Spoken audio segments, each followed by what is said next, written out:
The 12 Dancing Princesses by Jacob and Wilhelm Grimm. Translated by Edgar Taylor and Marion Edwards. There was a king who had 12 beautiful daughters.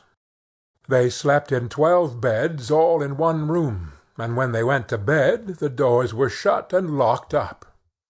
But every morning their shoes were found to be quite worn through, as if they had been danced in all night, and yet nobody could find out how it happened, or where they had been.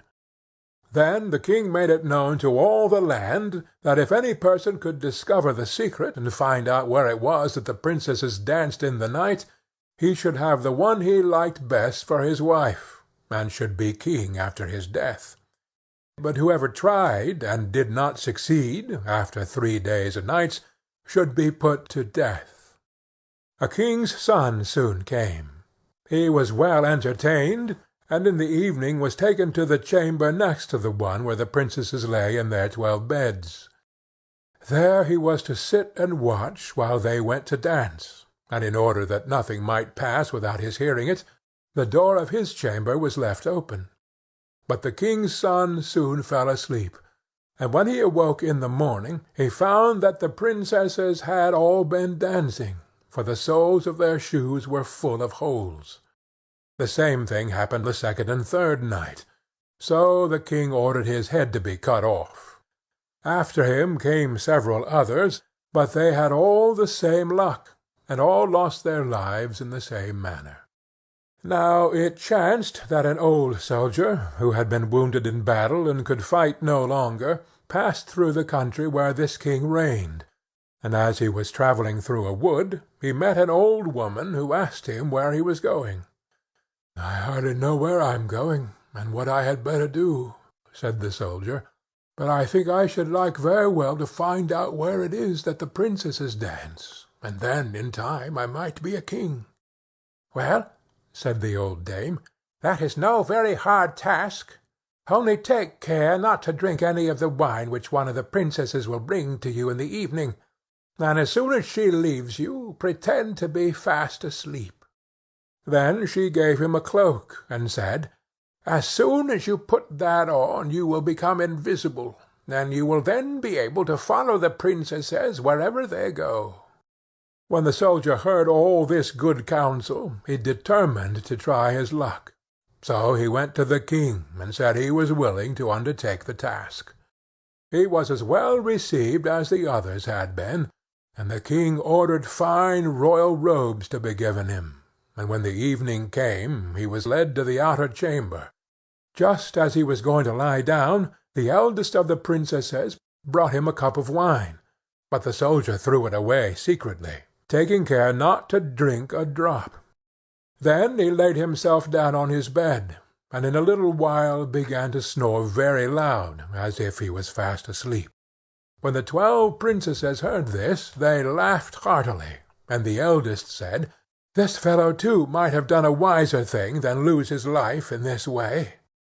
Then they rose up, and opened their drawers and boxes, and took out all their fine clothes, and dressed themselves at the glass, and skipped about as if they were eager to begin dancing.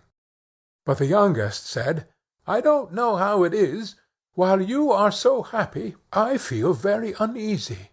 I am sure some mischance will befall us." "You simpleton," said the eldest, "you are always afraid. Have you forgotten how many kings' sons have already watched in vain? And as for this soldier, even if I had not given him his sleeping draught, he would have slept soundly enough." When they were all ready, they went and looked at the soldier. But he snored on, and did not stir hand or foot, so they thought they were quite safe, and the eldest went up to her own bed, and clapped her hands, and the bed sank into the floor, and a trap-door flew open. The soldier saw them going down through the trap-door one after another, the eldest leading the way, and thinking he had no time to lose, he jumped up, put on the cloak which the old woman had given him, and followed them. But in the middle of the stairs he trod on the gown of the youngest princess, and she cried out to her sisters, all is not right. Someone took hold of my gown." "You silly creature," said the eldest, "it is nothing but a nail in the wall." Then down they all went, and at the bottom they found themselves in a most delightful grove of trees, and the leaves were all of silver, and glittered and sparkled beautifully. The soldier wished to take away some token of the place, so he broke off a little branch, and there came a loud noise from the tree.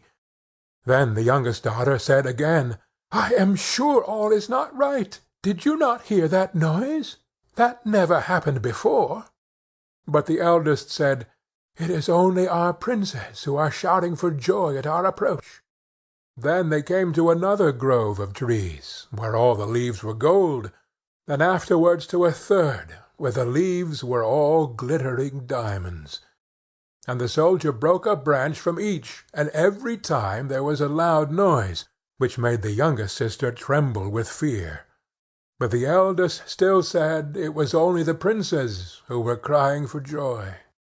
So they went on, till they came to a great lake, and at the side of the lake there lay 12 little boats with 12 handsome princes in them, who seemed to be waiting there for the princesses. One of the princesses went into each boat, and the soldier stepped into the same boat with the youngest. As they were rowing over the lake, the prince who was in the boat with the youngest princess and the soldier said, "I do not know why it is, but though I am rowing with all my might, we do not get on so fast as usual, and I am quite tired. The boat seems very heavy to-day." "It is only the heat of the weather," said the princess. "I feel it very warm too." On the other side of the lake stood a fine illuminated castle, from which came the merry music of horns and trumpets. There they all landed, and went into the castle, and each prince danced with his princess, and the soldier, who was all the time invisible, danced with them too, and when any of the princesses had a cup of wine set by her, he drank it all up, so that when she put her cup to her mouth it was empty. At this, too, the youngest sister was terribly frightened, but the eldest always silenced her. They danced on till 3 o'clock in the morning, and then all their shoes were worn out, so that they were obliged to leave off. The princess rowed them back again over the lake, but this time the soldier placed himself in the boat with the eldest princess, and on the opposite shore they took leave of each other, the princesses promising to come again the next night.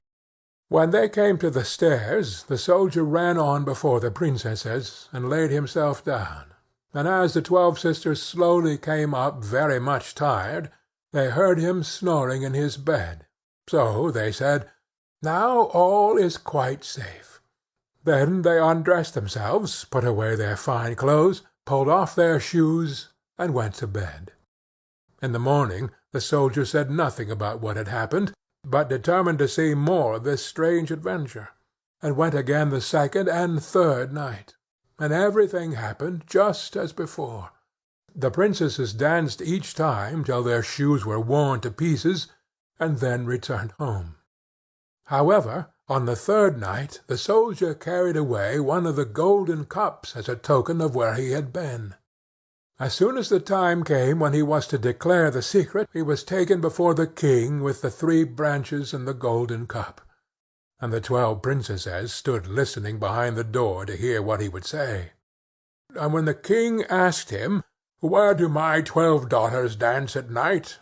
he answered, "With 12 princes in a castle underground."